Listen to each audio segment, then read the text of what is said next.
I trusted my husband with my life. For 15 years, I truly believed we were happy. But on the morning of our anniversary, something felt wrong. He made me breakfast, something he had never done before. He sat there, watching me with eyes I didn't even recognize. He kept insisting that I eat it immediately, but every instinct I had screamed at me to stop. So I did something that ended up saving my life. I gave that breakfast to his secretary. 30 minutes later, she collapsed. It was poison. My husband had actually tried to kill me. But why? What I discovered next shattered everything. I found a secret bank account, completely empty, a life insurance policy for $2 million, and a mistress who was pregnant. It was a plan so cold and so calculated. He had been planning my death for 6 months. Every kiss had been a lie. Every "I love you" was just a countdown. He didn't just want to leave me, he wanted me dead. And he almost succeeded.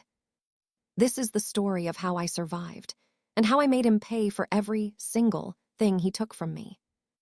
My name is Alexandra, and I'm about to tell you how my husband tried to murder me on our 15th wedding anniversary. It started as the most ordinary morning, September 23rd. The sun was filtering through our bedroom curtains in that particular golden way that always made me feel grateful for the life we'd built. Our home in Westchester was everything I'd ever dreamed of, a colonial with a wraparound porch, mature trees in the yard, and enough space for the family I'd always hoped we'd have. We never had children, but muckas always said we had each other, and that was enough. I should have known something was wrong when I woke up alone. Muckas was always the one who slept late on weekends. I was the early riser, the one who made coffee and read on the porch before he'd even opened his eyes.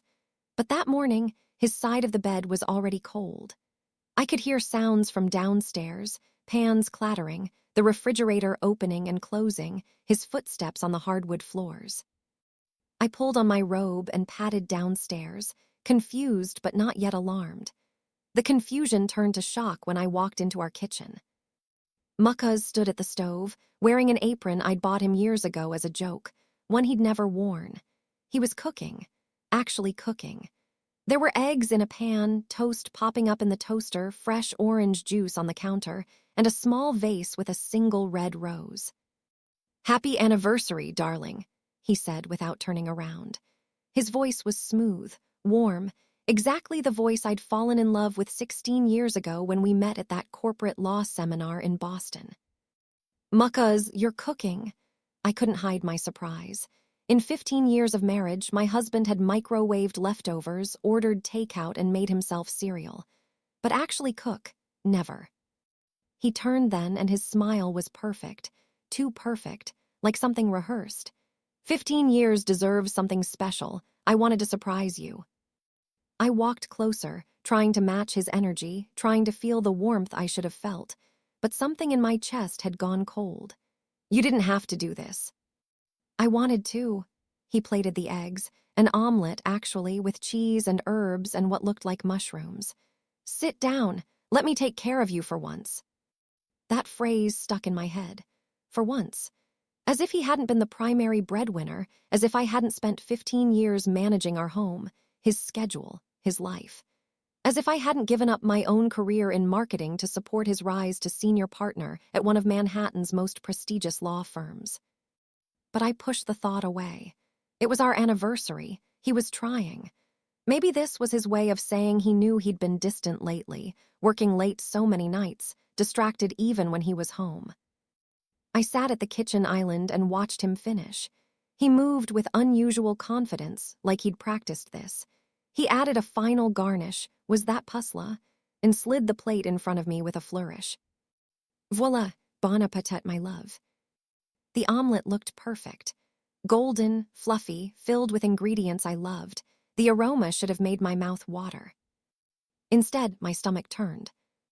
I don't know how to explain what happened next. It wasn't logical.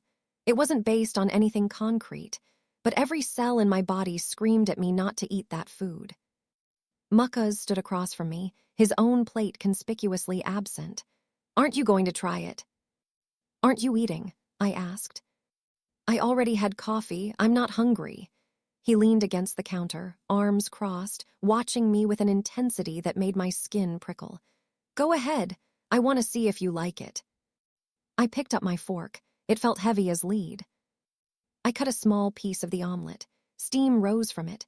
I brought it halfway to my mouth. And I couldn't do it.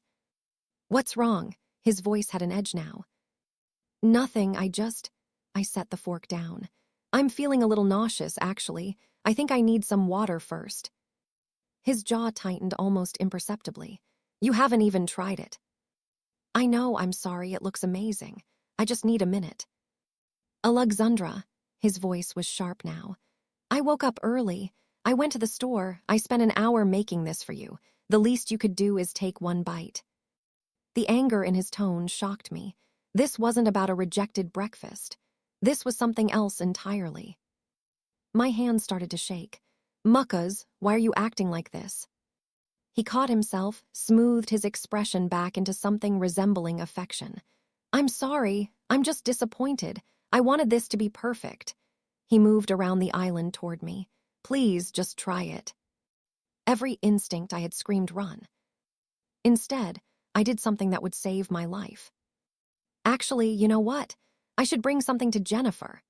The words came out before I'd fully formed the thought. Jennifer Chun was Mukaza's secretary, the efficient, ever-present woman who'd worked for him for 3 years. She mentioned she was working this morning to finish that Peksun brief. She'd probably love a real breakfast instead of vending machine coffee. Mukaz went completely still. "What?" "Your omelet. I'll take it to Jennifer. She works so hard and she's always so sweet to me." I stood up, grabbed the plate before he could react. "I'll make myself some toast. My stomach's really off this morning." "No, Alexandra, wait." But I was already moving, wrapping the plate in aluminum foil with shaking hands, my heart pounding so hard I could hear it in my ears. I didn't understand why I was doing this. I just knew I had to get that food away from me. "I'll take it to her now. The office is only 20 minutes away. I'll be back soon." I kissed his cheek. His skin was cold and grabbed my purse and keys. He stood frozen in the kitchen, his face a mask I couldn't read. I drove to Mukaza's law firm on autopilot, my mind racing. What was wrong with me? Why had I reacted like that? Mukaz had made me breakfast, a thoughtful, romantic gesture, and I'd thrown it in his face and fled like a paranoid, crazy person. Maybe I was crazy.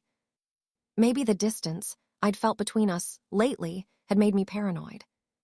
Maybe I was sabotaging my own marriage because I was afraid of becoming irrelevant now that Mukaz was at the peak of his career. By the time I reached the sleek glass building that housed Hutwal and Associates, I'd almost convinced myself to turn around. But I was already here, and I did have the omelet, and Jennifer really was working on a Saturday. The security guard knew me and waved me through to the elevators. Mukaza's office was on the 34th floor. The building was eerily quiet on the weekend, just the hum of ventilation and the distant sound of keyboards clicking. Jennifer looked up in surprise when I knocked on Mukaza's office door. She was at his desk. He'd given her his office for the day since it had better light and a bigger monitor. She was in her early 30s, always impeccably dressed, with the kind of focused efficiency that made her invaluable to my husband. "Mrs. Hutwal, I didn't expect to see you today." "Please call me Alex, I brought you breakfast."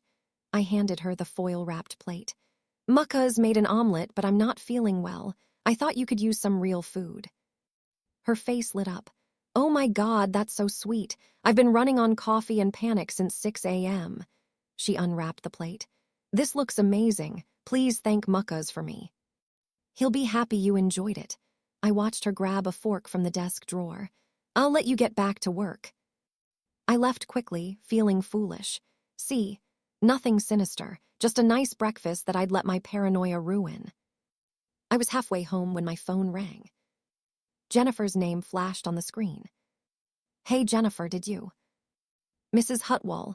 Her voice was strangled, barely above a whisper. "Something's wrong. I can't. My vision is everything's spinning. I can't feel my..." The phone clattered, and I heard a crash. "Jennifer, Jennifer." No response, just a horrible gurgling sound. I was already making a U-turn, tires squealing, my hands ice cold on the steering wheel. I called 911, gave them the address, told them someone was poisoned, yes, poisoned.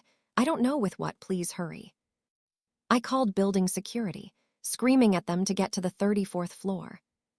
I ran every red light. By the time I got back to the building, there were already ambulances outside, their lights painting the glass exterior in red and blue. Security wouldn't let me up. I watched from the lobby as paramedics rushed Jennifer out on a stretcher. Her face was gray. Her body was seizing.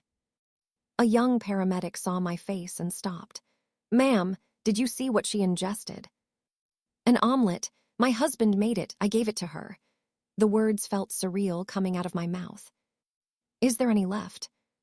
"The plate, it's still up there." He radioed someone and ran after the ambulance. A police officer approached me, then another. They asked questions I answered automatically. What was in the omelet? Who made it? Why did I give it away? Why didn't I eat it? "I don't know," I kept saying. I had a feeling. They told me they'd need to speak with my husband. They told me Jennifer was in critical condition. They told me they were treating this as suspected poisoning. And then they told me to wait while they secured the plate as evidence. I sat in the lobby of my husband's law firm and watched my entire life collapse around me. My phone rang. Mucka's. "Where are you?" His voice was tight. "You've been gone for hours." "Jennifer's in the hospital." Silence. "Mucka's, did you hear me? Your secretary is in the hospital. She ate the omelet you made. The police think it was poisoned." More silence. Then, "I'm sure it's food poisoning. Maybe the eggs were bad. Is she okay?" His tone was wrong, too calm, almost rehearsed. "They think it was poison, not food poisoning. Poison." "That's ridiculous. Where would poison come from? Alex, you're being hysterical." "Why didn't you eat any of the omelet, Mucka's?" The silence that followed was the loudest sound I'd ever heard. "I told you, I wasn't hungry. You didn't even make yourself a plate." "Alexandra, what are you implying? Why were you so insistent that I eat it? Why did you get angry when I didn't?" "I have to go. We'll talk when you get home." He hung up. I stared at my phone and felt the last piece of my illusion shatter. My husband had tried to kill me. The next hours were a blur of police questions, hospital updates, and creeping horror. Jennifer was alive, but barely. She'd ingested oleander toxin, a powerful poison derived from a common ornamental plant. Someone had ground the leaves into powder and mixed it into the omelet. In high enough doses, it caused cardiac arrest. Jennifer survived only because she'd eaten less than half the omelet before symptoms started. If I'd eaten the whole thing. The police went to my home. Mucka's wasn't there. His car was gone. They got a warrant.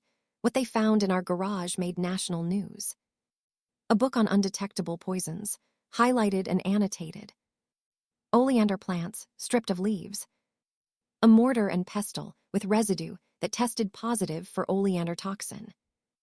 And in his locked desk drawer, the one I'd never been allowed to open, they found documents that destroyed me. A $2 million life insurance policy on me, taken out 8 months ago. I'd never signed it. My signature was forged. Bank statements showing he'd been bleeding money for years. Gambling debts, bad investments. Our savings gone. Our retirement gone. We were hundreds of thousands in debt, and I'd had no idea. And photographs. Pictures of Mucka's with a woman I'd never seen. A blonde woman, younger than me, her hand on a pregnant belly, time-stamped 2 months ago. The police detective who interviewed me, Detective Rodriguez, a woman in her 50s with kind eyes, laid it all out for me gently. Mucka's had a mistress. She was pregnant. He wanted to leave me for her and start over. But he couldn't afford a divorce. Community property meant I'd get half of everything, including half of his massive debts. Life insurance, though, that was different. $2 million tax-free, enough to pay off his debts, start fresh, play the grieving widower, and eventually ride off into the sunset with his new family. All he had to do was kill me, and make it look natural. Heart attack, sudden cardiac arrest.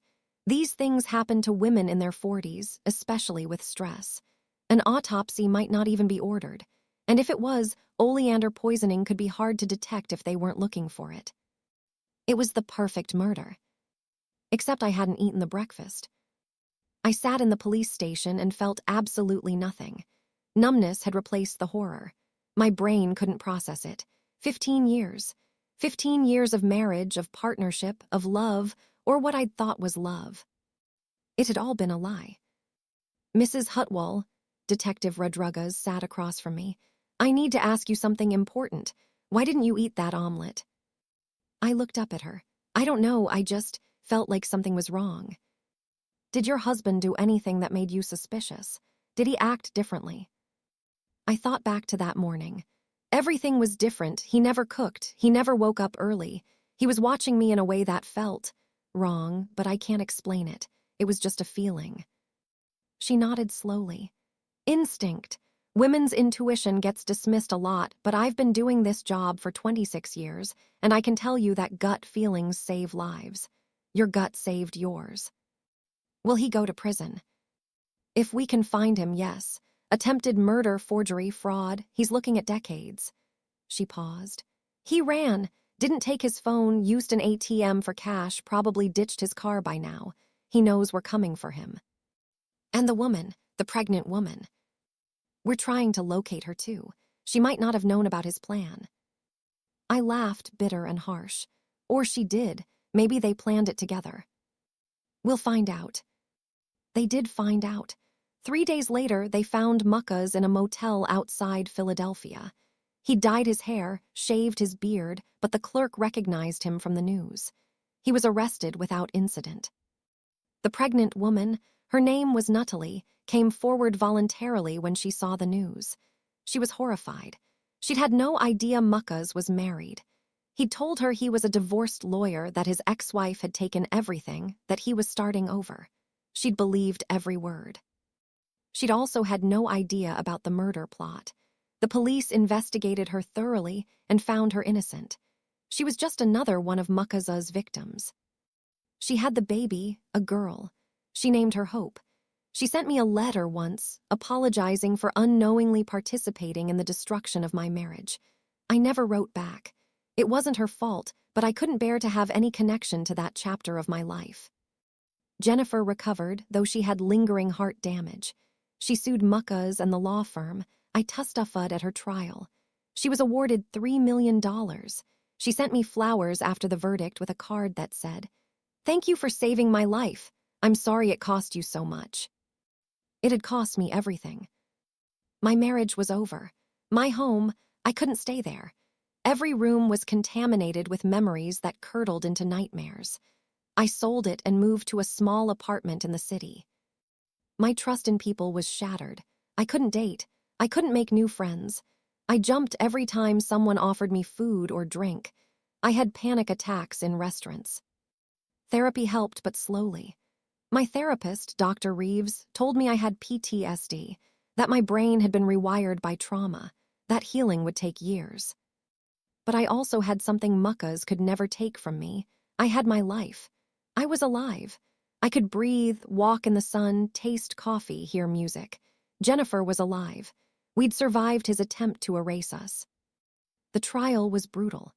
Mucka's defense team tried to paint me as paranoid, as having made up the whole story, as having poisoned Jennifer myself in some elaborate frame job.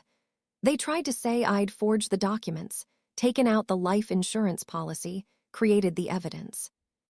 But the facts were overwhelming. The toxicology reports, the forensic evidence in our garage, the timeline, the financial records, the mistress, everything pointed to Mucka's guilt. And then there was the moment that sealed his fate. The prosecution had subpoenaed Mucka's computer. Our IT guy, someone Mucka's had paid to encrypt and hide files, had turned on him when offered immunity. He recovered deleted folders Mucka's thought were gone forever. In those folders were searches, hundreds of searches. How to poison someone without detection. Oleander toxin symptoms. Life insurance payout after death. How long until Oleander kills? Making death look like heart attack. Countries without extradition. And emails. Emails to himself like a journal documenting his plan. The prosecutor read one aloud in court. I'll never forget it. Day 47 of the plan. A suspects nothing. She's so trusting, so naive. It's almost boring how easy this is. I've refined the timeline. Anniversary morning will be perfect, romantic, unsuspicious. The omelet will be my masterpiece. She loves mushrooms, so she won't taste anything off. 3 hours after ingestion, cardiac arrest. I'll call 911, play the devastated husband. They'll never suspect. By Christmas, I'll be with Natalie and free of debt. By next year, this will all be a bad memory. A will be a tragedy I've moved on from. She'd want me to be happy. The courtroom was silent, except for my sobbing. The jury took 4 hours to deliberate. They found him guilty on all counts: attempted murder, fraud, forgery, conspiracy. The judge gave him 25 years to life. At sentencing, I was allowed to give a victim impact statement. I stood at that podium and looked at the man I'd loved for 15 years. He looked smaller somehow, diminished, nothing like the confident attorney who'd swept me off my feet. I don't have much to say to you, I told him. My voice was steady. I'd practiced this. You tried to kill me because I was inconvenient, because I was in the way of the life you wanted. You didn't see me as a person, as someone who'd loved you, supported you, built a life with you. You saw me as an obstacle to be removed. But I'm still here. I survived. And Jennifer survived. We're both still here, and you're going to prison for what you tried to do to us. I hope you think about that every day for the next 25 years. I hope you remember that your perfect plan failed because you underestimated me. You thought I was naive, trusting, easy to manipulate. You were wrong. I have nothing left to say to you. You're not my husband anymore. You're just a criminal who will spend the rest of his useful life in a cell. Goodbye, muckas. I walked out of that courtroom and didn't look back. The years that followed were hard. Healing isn't linear. Some days I felt strong, like I'd reclaimed my life. Other days I couldn't get out of bed, couldn't stop thinking about how close I'd come to dying, how the man who'd promised to love me had plotted my death with clinical precision. But I survived. That was the thing, I survived. I started a blog about my experience. It went viral. Other women reached out to me, women who'd escaped abusive relationships, women who'd ignored their instincts and paid the price, women who'd survived near-death experiences at the hands of people they trusted. I wrote a book, Trust Your Gut: How Intuition Saved My Life. It became a bestseller. I donated most of the proceeds to domestic violence charities and organizations that helped women escape dangerous situations. I started speaking at events, colleges, women's groups, corporate seminars on recognizing manipulation and trusting yourself. And slowly, painfully, I began to heal. I made new friends, real ones who knew my whole story and loved me anyway. I adopted a dog, a rescue named Luna who had her own trauma history. We healed together. I even started dating again, cautiously, very cautiously. My first date in 4 years was with a high school teacher named David who knew my story from the news and thought I was brave. It didn't work out romantically, but we became friends. He introduced me to his sister, Claire, who became one of my closest friends. I learned to trust again. Not blindly, never blindly again, but I learned that not everyone was Marcus. That there were good people in the world who meant what they said, who wouldn't hurt you, who could be trusted. I started working again, consulting for marketing firms. My career had been dormant for 15 years, but I discovered I was good at what I did. I built a client list. I made my own money. I depended on no one but myself. And I visited Jennifer. We met for coffee every few months. We never talked about Marcus unless one of us needed to. Mostly we talked about our lives, our healing, our futures. We'd been through something terrible together, and that created a bond nothing could break. 5 years after Marcus went to prison, I got a letter from him. I almost threw it away without reading it, but curiosity won. It was long, rambling, full of excuses and justifications. He blamed the pressure of his job, his gambling addiction, his fear of failure. He said he'd been in a dark place. He said he never meant to hurt me, which was laughable since he'd literally tried to murder me. But at the end, there was one line that felt genuine. I threw away the best thing in my life because I was too broken to appreciate it. You deserved better than me. You always did. I hope you found happiness. I hope you found someone who sees your worth. I'm sorry I never did. I read it once, then burned it in my kitchen sink. I didn't need his apology. I didn't need his closure. I'd created my own. Today, I'm 46 years old. I live in an apartment I love, with a dog who adores me and friends who support me. I have a career I'm proud of and a voice I use to help other women. I'm not the naive, trusting woman who gave up her career and her identity for a man who saw her as disposable. I'm not the woman who ignored red flags because she was afraid of seeming paranoid. I'm the woman who trusted her gut and saved her own life. I'm the woman who survived and turned her pain into purpose.